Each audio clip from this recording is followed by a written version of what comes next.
Retour à Conakry pour parler sport dans ce journal. Le championnat guinéen de football a pris fin et l'heure est au bilan.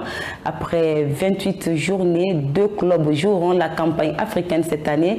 Plusieurs contraintes ont été signalées dans cette compétition, notamment des échauffourées lors de certaines rencontres. Qu'est-ce qu'il faut désormais pour corriger ces anomalies? Notre spécialiste maison des questions de sport, Mohamed Issiagassouma, a rencontré le président de la Ligue guinéenne de football professionnel qui a dressé le bilan du 10 championnat.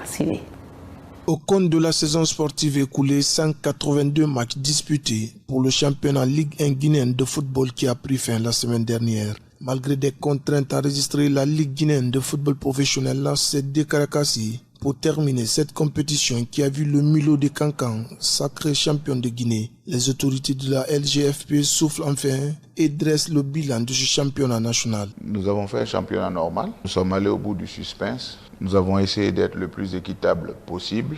Nous avons eu des soucis, des problèmes au niveau de la programmation des matchs compte tenu de plusieurs facteurs, dont notamment l'insuffisance d'infrastructures, mais aussi le désir d'être équitable.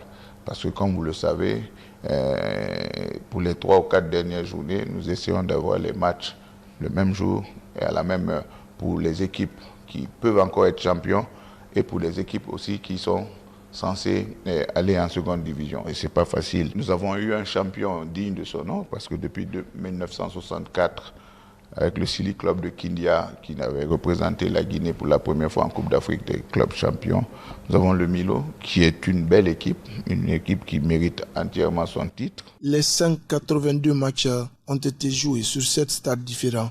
De Conakry à l'intérieur du pays, partout le football dictait sa loi cette année. Dans certains stades, des échauffourées ont été signalées et plusieurs autres difficultés rencontrées par les responsables durant le déroulé du tournoi. Lucien Guilaou, lui, a des solutions pour la saison prochaine. On va d'abord travailler sur le règlement. On va ajouter certaines choses qui nous ont manqué parce que c'est l'expérience du terrain qui fait en sorte qu'on modifie le règlement en fonction de ce qui s'est passé pour qu'on progresse afin que certaines choses ne se passent plus. Ça, c'est un.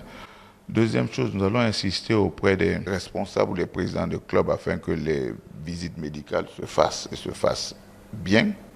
Et nous allons les aider. On va essayer de mutualiser les efforts pour trouver une assurance, une mutuelle pour que ça se passe très bien, qu'il n'y ait pas trop d'argent à payer. Avec la fédération, nous allons essayer de faire en sorte que les joueurs soient mieux traités. Après le championnat, les clubs se préparent désormais pour la Coupe de la Ligue qui démarrera aussi dans quelques semaines.